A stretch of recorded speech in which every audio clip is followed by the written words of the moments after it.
afternoon, everybody. I'm going to spend quite a brief 15 minutes explaining the role of packaging and how that can enhance the post-purchase experience, as opposed to the legacy perception many years ago of packaging being a necessary evil. We think it plays a very different role now in e-com packaging. So, thank you for the introduction. Andrew, I have been in packaging for 100 years. Work for Macfarlane Packaging and I head our retail division. My colleague is Technical Design Manager, Richard Garratt, who's also going to take you through some of the latest innovations shortly. Macfarlane Packaging, just very briefly, we design, manufacture and stock and serve a whole range of packaging products across 29 sites within the UK. So really just to set the scene of the numbers and the scale of this challenging, exciting, dynamic sector. 381 billion sales in retail, of which the e-com represents 76 billion. That's a lot of packaging for us to satisfy. The challenges that we've got in the growth areas, home and garden, big growth area for the UK. Obviously a whole variety of SKUs there, a lot of fragile items, a lot of real difficult sort of mixed bag products to protect. Health and beauty, a lot of focus on the customer experience, and of course footwear, a lot of challenges on returns. So if you look at the cost of the actual packaging, and just one of the challenges for retailers are how do retailers deliver the best customer experience? And I know there's a customer lifetime value session later. So how do retailers deliver the best customer experience but at the lowest operational cost? And we find that the cost of packaging goes beyond the material. So what you will see is there's a huge impact on, we're moving bulky products around, huge impact on how we design the packaging so it goes through the carrier network effectively with the lowest tariffs. Huge area on damages and returns, impacts the cost significantly, so a lot of investment needed there. Productivity, I think XPO may be touching on that, on the fulfilment, huge costs on fulfilment within packaging. So what we have to do is get all of those touch points correct in order to enhance the customer experience as well for the retailer to remain profitable. I don't know whether anybody noticed this morning actually on the TV, Amazon are advertising their easy returns. It's a significant area for us as a packaging provider to provide packaging that is easily returnable, so it ensures that the products go back into A stock. It's also a lot of initiatives that we're working on for click and collect, which is reusable, again from an environmental perspective to take cost out. As you'll see from the stats there from IMRG, 78% consider a good return service important when selecting a retailer. However, only 61% are satisfied with the return service. So we really need to be able, from a packaging design perspective, to make that easier. Never before has the environment been so perceived as in the limelight at the moment. So we have, not to demonise plastics, but we have a huge responsibility on single-use plastics as a packaging provider, and the UK has seen such a surge in the removal of plastics in the e-com operation. So that's the protective products. We are looking at alternatives to the traditional plastic bubble wrap. We have paper bubble wrap now within the marketplace. So massive strides in offering recycled materials. That in itself gives a challenge because post-consumer waste and post-industrial waste, there's a shortage of that on the recycle. So the whole dynamics of the industry is changing because of the demands of plastic-free within our packaging. And of course, obviously, the government legislation. Consumer perception, I'm surprised actually from the IMRG that 65%, I think that's quite low. I think it'll be higher this year, as in consumers do not like wasteful packaging. It's with the rise of the social media, a lot of people, or a lot of retailers are aware of their NPS score and also social media about, is the packaging fit for purpose? So that's another focus that we have to look at. Moving into the environment, this is actually related into packaging automation and may be referred to from XPO later as a fulfilment. As consumers, we have an insatiable appetite to need our deliveries quicker. We want it within 4 minutes. We certainly want it on a next day basis. So what we're seeing in the UK from a fulfilment point of view is there's a shortage of labour, there's rising labour costs, and the need for the faster turnaround on the pick and pack within the operations is moving packaging into packaging automation. I'm not sure whether there's any operational people in the room today, but there's an awful lot of systems now where within fulfilment, the packaging automation can actually fit a carton around to the exact basket order. It's called 3D packaging automation. So once a retailer gets to 500,000 parcels a year, the return on investment in packaging automation is huge. What does that do for the customer experience? It gives lots of different benefits, such as your package is fit for size, so maybe a very environmental tip, really good protection during transit, and a nicer, easier opening. We have to balance out the net porters of this world, where consumers like to feel as if their package has been hand-packed, versus the profitable fulfilment as well. That's a huge trend of moving into packaging automation. Comes on to the part that is relative to today's session. We had some stats. Now, there's an awful lot of categories within why the satisfaction is falling, but it's fell from 2017 to 2018. So our responsibility is on the customer experience. How do we improve that?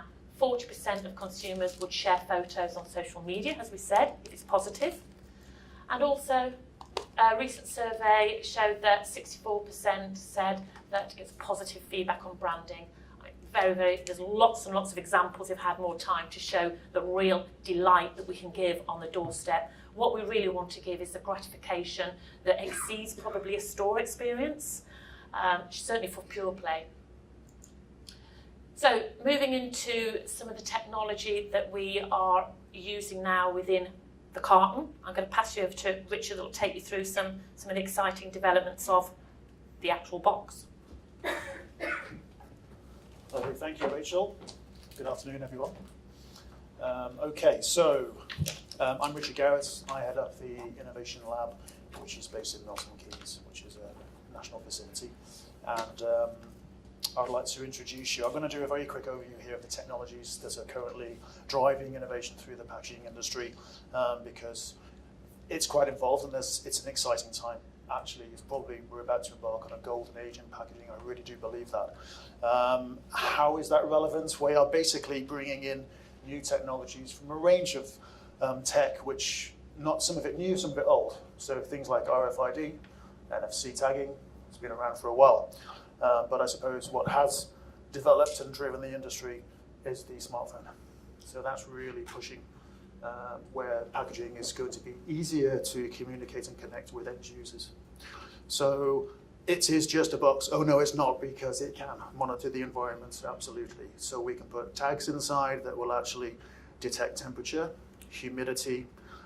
They will detect shock, impact, and whether a box has been opened. There will be light sensors and what have you. This technology started off clunky. It was used on palletized goods for European and international deliveries. That tech obviously now has been reduced down in size and in cost, to the point where I was at a congress last year and they were discussing paper batteries and printed paper electronics. So you can see where this is leading, straight into RETAIN.ME, straight into packaging. It's all looking really positive. What that means for the customer and through the supply chain there, you can see that you're going to have traceability, authenticity. You're going to be able to detect, like I say, any damaged goods or tampering, and you're going to be able to connect with the end users at the end in a number of ways. So quickly, just to recap on that, RFID, like I say, that's been around a while. Limited because you need a specialist reader to be able to activate that. But then we have NFC, which is now relevant in most smartphones. So that is seen as the most current use to connect through to your device. There are other elements like watermarking, which is an invisible overlay in print, which can be applied to any print, which can, when scanned with an infrared reader, will actually activate a unique signature. And again, with scan codes, you can see a number of different scan codes now emerging. In fact, there's an interesting stat at the bottom there which says that in China, over 70% of consumers do scan. In the UK, we're actually probably right at the bottom, under 20%. But we are being incentivized to scan more and more. And you will see more and more smart codes coming through. But at the moment, obviously, you've got QR. It's been around for a very long time. Didn't really take off when it first came out because the user experience was pretty basic. It took you to a website which you were trying to look at on your first iPhone. The screen was this big. It didn't really tell you anything. You didn't really end up on a page of relevance. It all died a bit of a death. However, it probably now, with the use of recognition through iPhone cameras so they can automatically detect QR codes, it's actually very, very powerful once again. So we predict that this is going to become more and more relevant, and I've got a video at the end to show you on that. Okay, so what are the benefits of connected packaging or smart packaging? So serialization, Internet of Things, I know we're going to cover that later, but obviously that is very relevant. Products, talking to devices, those products will require packaging. So packaging is very much, we see, at the heart of that. What it means is you then have supply chain control and authenticity, so you can guarantee from points of dispatch to day zero. The user is then able to absolutely be sure that it's not been tampered with, that they've not been exchanged for grey goods, and that they are authentic, and there is traceability all the way through the supply chain. For them, it's going to make the proof of delivery and the returns procedure nice and easy because they can just hold their device next to their box, next to their order, and away they go. And it's going to therefore drive customer engagement through things like augmented reality. And again, I've got a video on augmented reality coming up soon as well. So the benefits behind that, of course, to the brands are that we can measure consumer activity. We know where the box was opened, who opened it, the demographic of the consumers, and global trends. So in terms of the Internet of Things, those products that are connected up to the IoT and are IoT friendly are certainly going to have an advantage on those that aren't. So therefore it's a given, everything is going to go that way. So to give you a quick overview here of some examples, I've got three videos I want to play.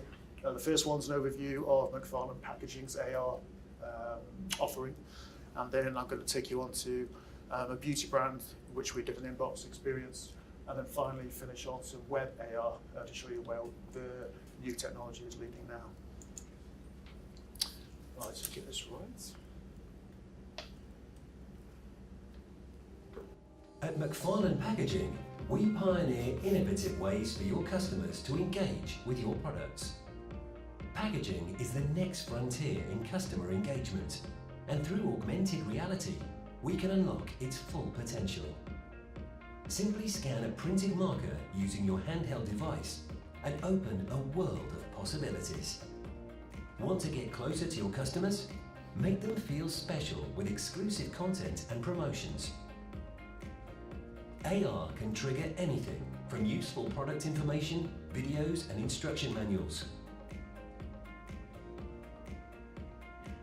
to immersive social media campaigns.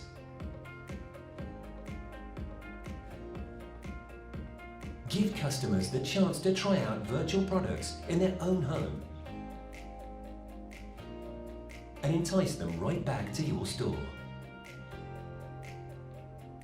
AR is here.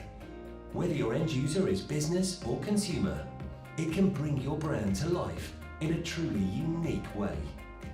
Get more from your packaging. Enhance your brand experience. Find out how we can help you stay ahead of your competitors.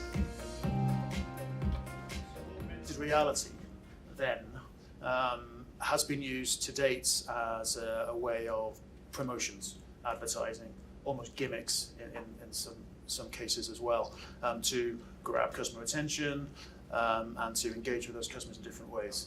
Of course, there's a lot more behind that, and now with the advent of web AR, which I'll touch on next, it's making it easier for the consumers to activate AR content through their devices without having to download an app. So you're then able to communicate more about your business. You're able to inform, you're able to replace user manuals, assembly instructions, maybe details on how to recycle the packaging. So there's lots of elements here around the advertising and the marketing as well, which we feel hasn't been really utilised yet. And this is an example of an inbox experience that we did for a beauty brand. Obviously, influencers drive this business. Influencers drive this business online, on YouTube. And this is one I literally took in our innovation lab just to show you an example of it being used through an Hey guys, iPad. I'm Kesha. Hey guys, it's Matt from Madison Sarah on YouTube. Hi guys, I'm Anju from RETAIN.ME. My name is Imogen from Imagination. I'm here with Faye. So there's a few things going on here. It hasn't used a QR code. It's identified the prints on the packaging, and that in turn has triggered the AR experience. The AR experience isn't a 3D animation of like a character or anything, it's actual YouTube content, audio and video, being delivered from within the box. So you're now overlaying live content, moving images and sound right in front of the customer in their arms. I think that's probably enough of that one.